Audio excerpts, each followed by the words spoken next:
include the loss of SNAP benefits and other food assistance programs.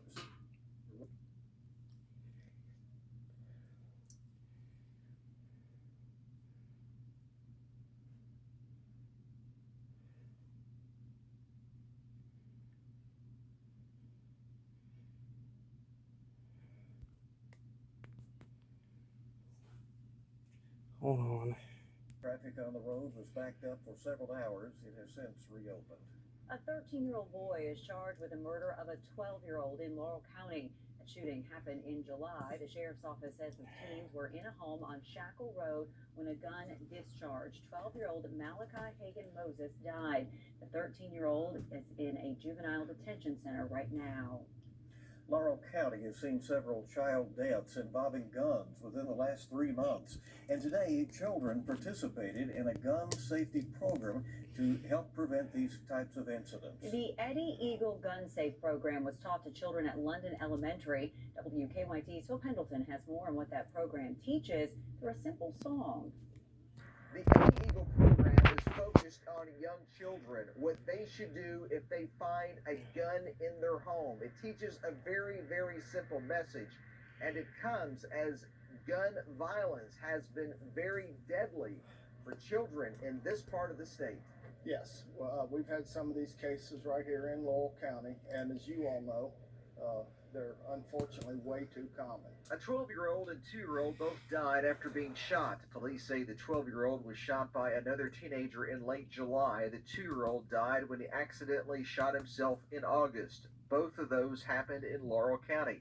And earlier this month, the 2-year-old died in Whitley County when the sheriff said a 3-year-old found a gun and shot him. It is situations like this that has healthcare leaders and police pushing the Eddie Eagle Gun Safe program. It includes a simple song, a directive aimed at young children. The message is stop, don't touch, run away, and tell a grown-up. The message has a repetitive factor, and that helps children be able to remember it easier. The program is through St. Joseph Healthcare, through its Nurturing Children program. It actually started back in January when they brought this same program to an elementary school in Knox County. In Laurel County, Phil Pendleton, WKYT. Well, officials say through this year, all children in Knox and Laurel counties will have participated in that program. Back here in Lexington, Centro de San Juan Diego provided Latinx Medicaid recipients a renewal resource day to encourage them to maintain their health coverage. WKYT's Lucy Bryson was at the event today to see what they were offering. Ready, set, renew. That's the goal that Centro de San Juan Diego and Anthem Blue Cross Blue Shield have for the hundreds that walk in their door Friday morning. The event can be better described as a resource fair, with numerous booths here explaining benefits that community members can utilize in the area. One booth here is Anthem Blue Cross Blue Shield. Jacquelina, a community relations representative for them, says encouraging the large Latinx community that benefits from Centro de San Juan Diego is what she's here for. It's good for me to working in this position is that I can speak on their languages that they can understand. They can feel more comfortable talking of the language that they understand as well.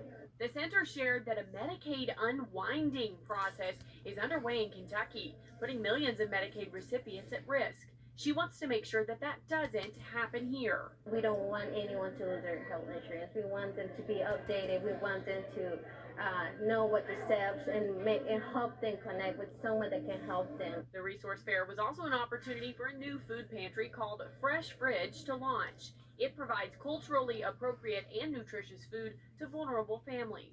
Participants have the chance to benefit from that as well. They're going to get food, but at the same time they're getting information that is going to help them to make healthy choices. By the end of the event, over 100 people walked away with bags of food and countless information and resources to help benefit them. In Lexington, Lucy Bryson, WKYT. Anthem Blue Cross Blue Shield says that Lexington has over 12,000 vulnerable families.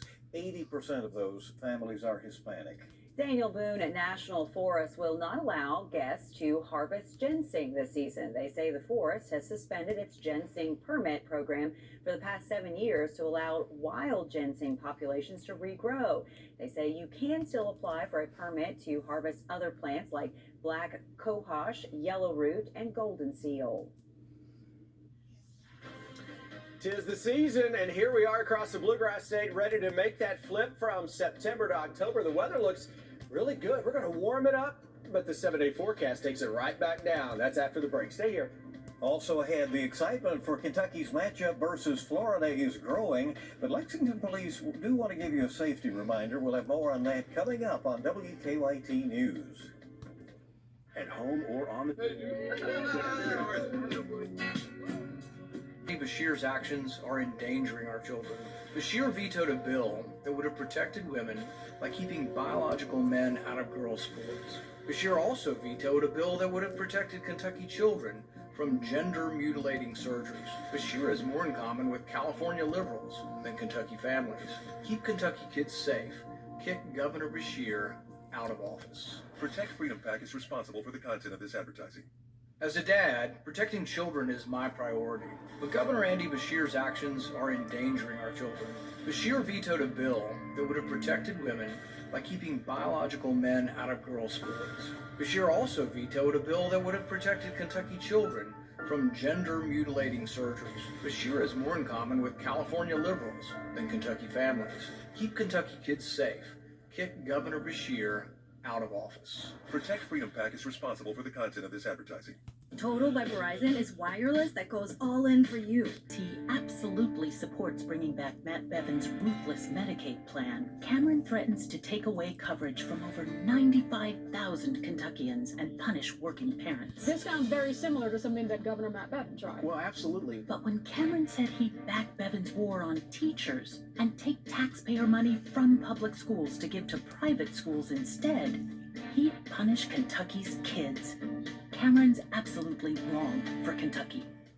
Life moves pretty fast, and so should your internet. NCTC, powered by Warren RECC, provides consistent, lightning-fast fiber internet so you can work from home, learn virtually, schedule online doctor's appointments, game like a pro, stream TV, and so much more. Local friendly folks are ready to provide you with the best in customer service. Visit fiberforgrayson.com to sign up today. NCTC, powered by Warren RECC, world-class high-speed internet in Grayson County.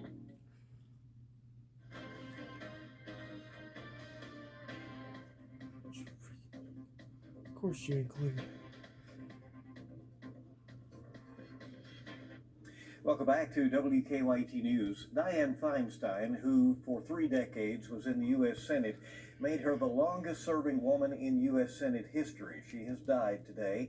Her death follows months of declining health. She was 90 years old. Today, her peers are honoring her and her long life of service as she's being remembered. There are also concerns about who will replace her in the Senate.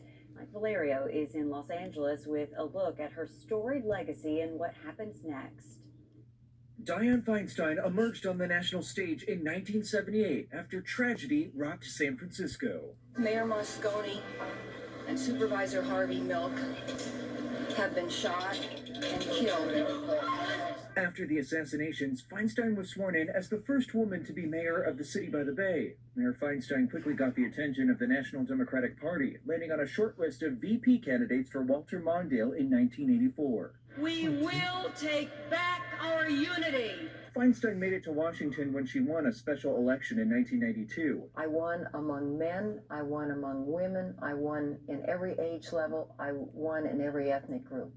Now what that says is that to me, the fact that I'm a woman is there, but it's incidental. Feinstein was crucial in passing the 1994 federal ban on assault weapons. I've seen assassination, I've seen killing, I've been a mayor, I know what these guns can do. Why is it every man comes before me and says, nice lady, you really don't know? She broke many barriers and was the first woman to chair the Senate Intelligence Committee. In February 2023, Feinstein announced she would not run for re-election.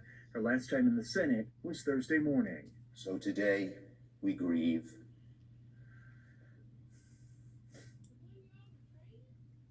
We look at that desk, and we know what we have lost.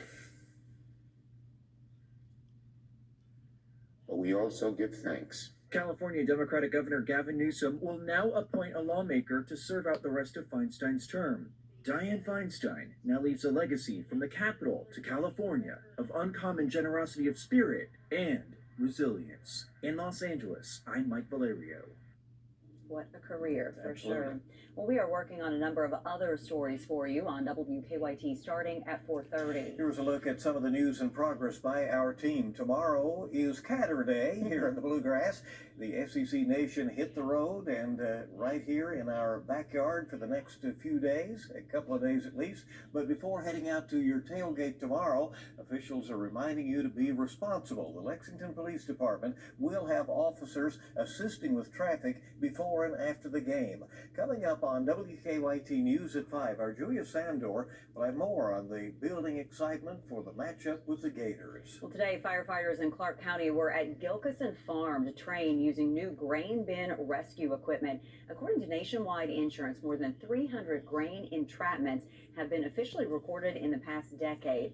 The new rescue equipment consists of a large tube and an auger, and by placing the tube around the victim, that victim is given additional protection from the compression of the grain. Coming up on WKYT News at 5, our Alexa Mitten will have a closer look at how firefighters are working to prevent these types of accidents and get people out of them.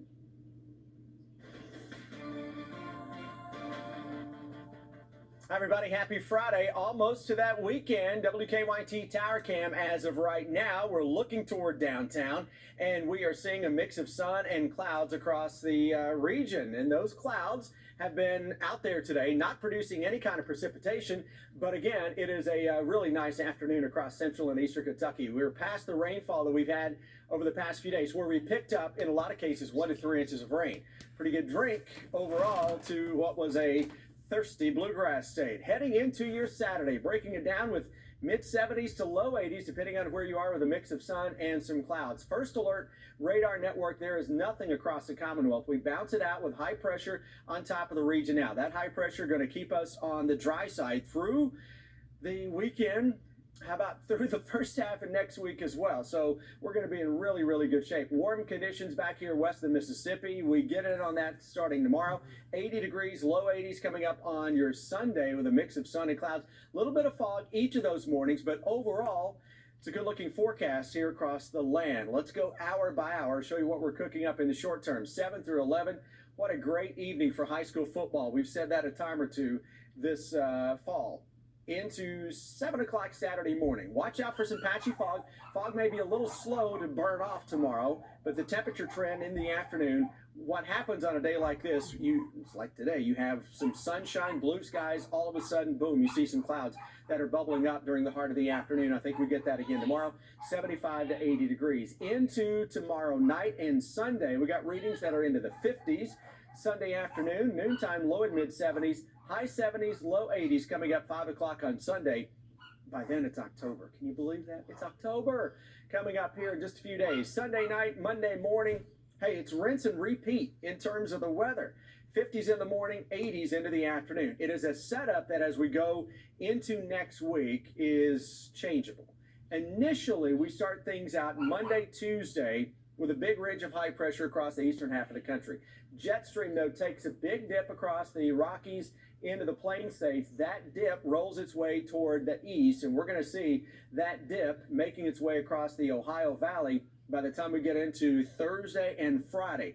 So that means another good drink of water is at least possible now, Thursday, Friday of next week. And then we go from the 80s to chilly, chilly weather by the end of next week and into the following weekend. And I think that's a pattern that would carry us into week 2 of October. There's even a threat for the first, at least, threat for some patchy frost out there as we go into the second week of October. First week of October, though, with a warm pattern early in the week. Low 80s, and by the time we get to Thursday and Friday, now we see that cold front getting into town. Guys, depending on the exact timing on that, it may be a little quicker on Thursday, but behind it, look at that, 65 degrees 1 week from today with the threat for some showers and thunderstorms during that time. And from there, that temperature slides more next weekend. Get ready for the ride, right? All right, Chris, thank you so much. Still ahead in Everyday Kentucky on the Go, we'll have a look at what the Lexington Explorium is planning for tomorrow's National Day of Play. Download.